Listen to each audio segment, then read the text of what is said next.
10 for 12 on receiving, that's something to talk about.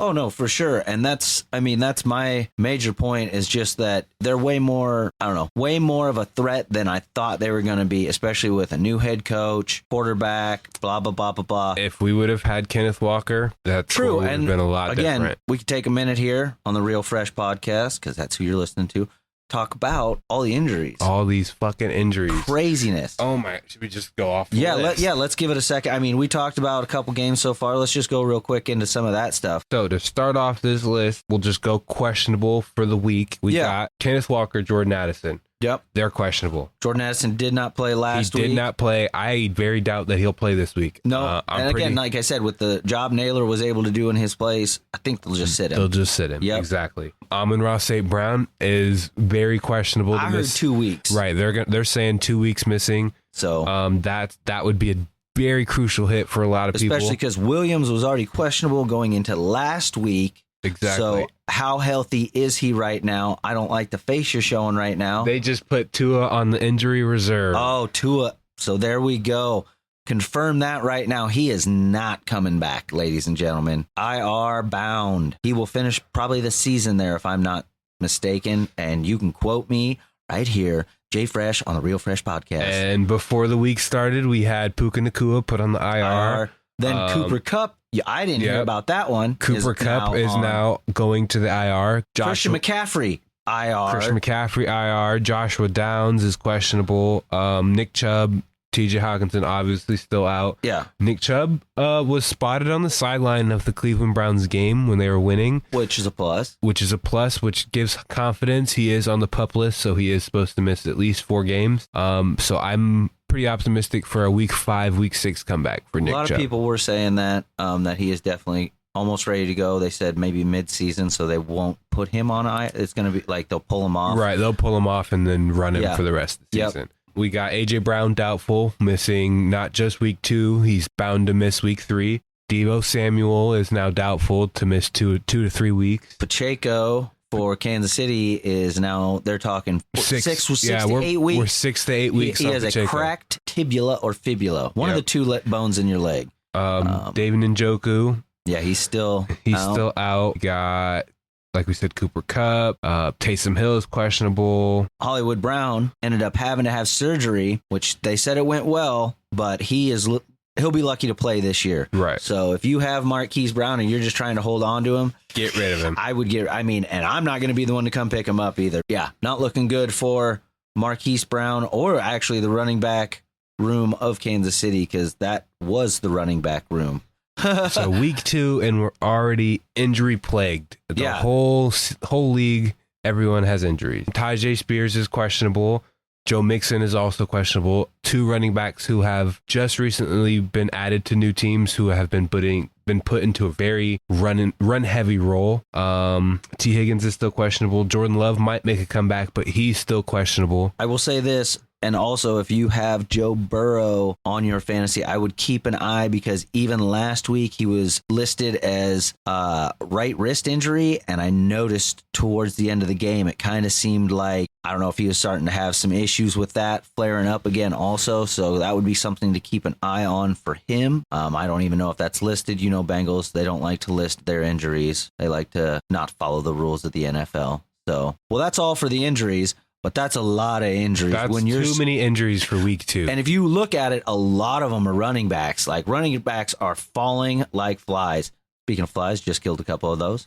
Wow. Yeah. And not only that, you have one team that is going to be without their starting quarterback for what seems to be the rest of the season. Back into a couple games here. Talked about the Seahawks. Talked about the Niners. Talked about the Miami Bills game. I'm going to get into the Chiefs Bengals just real quick. Yep. I mean, again, it was one of those games. Mahomes looked really frustrated a lot of times. Those interceptions he threw, I was like, where were those even going? Burrow, again, he kind of struggled too, I think, towards the end of the game. Like I said, I don't know if he was having issues with that wrist. Chiefs were able to squeak one out. Of course, everybody, Chiefs, nobody calls penalties. And it's like, if you watch the game, it's on both sides of the field. I mean, Cam Taylor-Britt completely tackling Rashee Rice before the ball even gets there. That gets a no call. But it's just like, God, I don't know, we could say it every week, but we're not popular enough for people to listen or people to even give a fuck. So I mean, I'll just say it once again. Don't leave it up to the fucking refs. Like, play your game good enough that they can't make it so you lose. You know how it happens. I'm just saying,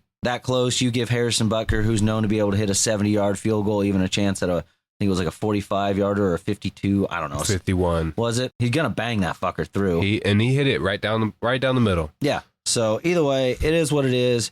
Chiefs able to knock off Joe Burrow for only the second time.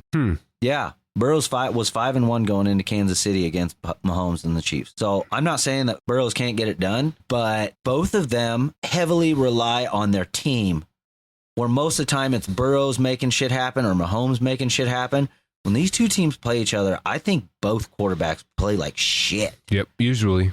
I mean, I think it's just the nerves, I don't know. There's so much riding on the game. I don't know what it is, but I was not impressed by Mahomes' plays at all. I think that came down to a lot of the defense. Nick Bolton stepped up like a motherfucker, like he usually does. Chris Jones having a great game, and same with the other side of the field. Cam Taylor-Britt having, again, a season highlight reel on that pick. Fantastic interception. Yeah, great. The next coming of Odell. Yeah, I'll slap you in the face. Well, then put him on the fucking offense and quit putting him on the defense. No, he needs to pick off Patrick Mahomes. Maybe put Jamar Chase out there. But moving on from that, like I said, no. It was a back and forth game. It is what it is. Travis Kelce didn't get shit really for anything. And if honestly, we could just show like the fans in the front row, or maybe like the Chiefs celebrating, rather than a quick shot of Taylor Swift up in the booth. This is a quick shout out from a huge Chiefs fan. Fucking over that shit. Like, get the fuck on. I mean, we don't get a shot of Simone Biles when her old man scores for the fucking Pack. For the Bears. Is it the Bears? Yeah, it was the Pack. Whenever he does anything important. Yeah. But no. No, we don't get Simone Biles, who's got how many fucking gold medals and shit like that. We get fucking Taylor Swift, the hunchback of Notre Dame. Jesus Christ. Working on his posture. Flat bitch. Yeah, fucking A. Well, I mean, Simone's only like 4'11". It's probably like you can't really see her. Yeah. So is that a kid up there? No. But either way, totally fucking over that shit. It makes me like literally, I feel like I'm drinking out of irritation rather than celebration. Yeah. Here's T Swift again. Damn you. So moving on, we can hit the Falcons Eagles one quick. Yeah, that one was kind of it was kind of a Dolsky, but the main reason I wanted to tap on it just real quick is because that was our sleeper pick this season, was the Kirko Falcons and Drake London and Darnell Mooney. Darnell Mooney. Yep. Yeah.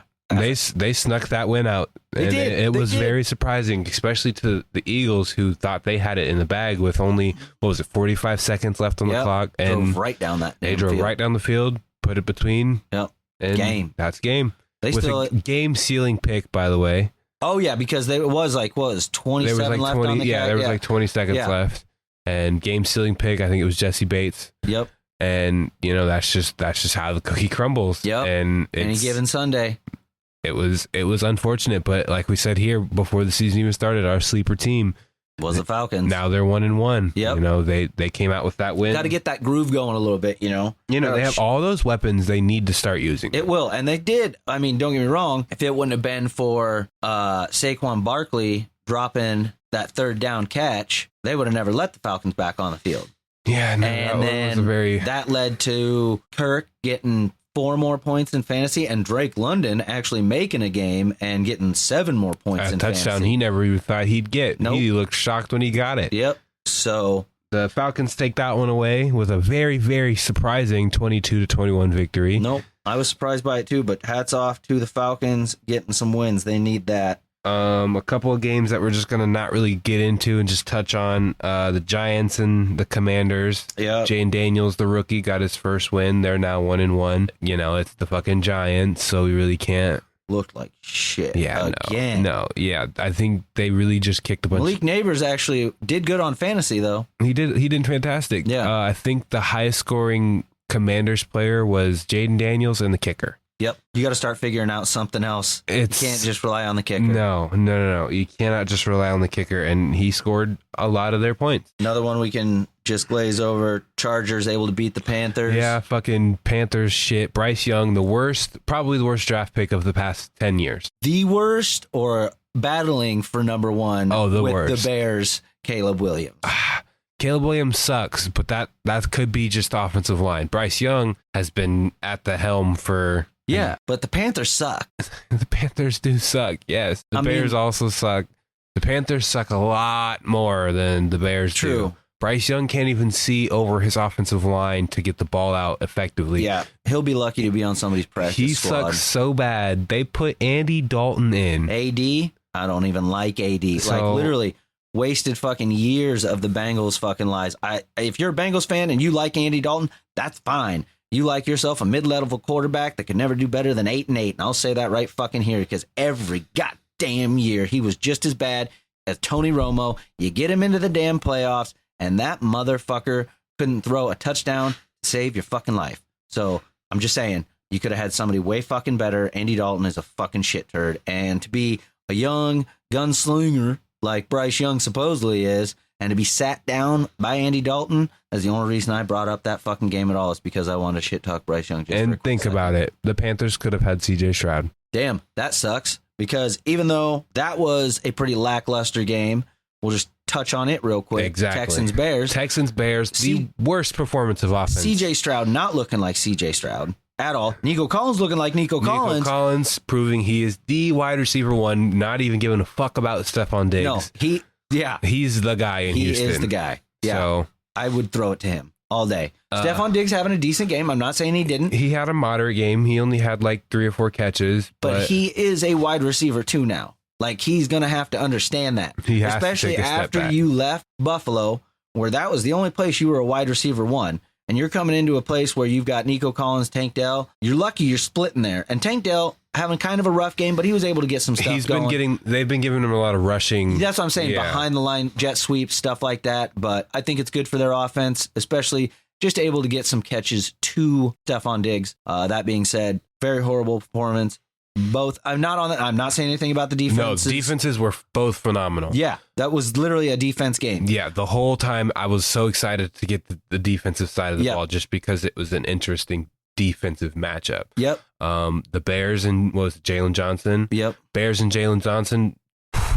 That was crazy. If Caleb Williams didn't suck absolute fucking cheeks, he's up there with Bryce Young as the second worst draft pick. GM is getting kicked in the dick right now for letting Justin Fields go to get fucking... Dude, I'm telling you, you would actually build around Fields. He's a buildable quarterback. And, speaking about Justin Fields, he's now starting for the Steelers. So maybe Russell Wilson's looking for a team, because I can tell you this, Russell Wilson will still do better than fucking Caleb Williams. And I fucking told you that. Called it last year. Everybody was glazing Caleb Williams, and I was not on that gravy train. Nobody was riding that fucking train. I was not. So moving on, Texans were able to win against the Bears, but looked ugly as hell. Another ugly as hell matchup. The Steelers versus the Broncos. Yeah. 13-6. Yeah. Lame. Another very lackluster, no offense shown. I was just going to say, I believe the kicker for the Steelers is the high scorer of the team right now. Yep. Double. Is he not? Yeah, it is. Yeah. Both teams only kicked field goals. Yeah. And that's what the Patriots did last week, pretty much. Exactly. Yeah. So, gonna have to figure something out there. Again, Justin Fields not doing a lot better than Russell Wilson, but if you look at it this way, I've got a lot more years on Justin Fields than I do Russell Wilson. Like, I can make something happen. Hey, they might not be driving down the field in offense, but they're 2-0. Yep. So there's a lot of good teams. Their division. There's a lot of good teams out there. Ravens, who would pray to be 2-0. 0-2. Raven. We'll get into that one a little, just to touch on that one too. But yeah.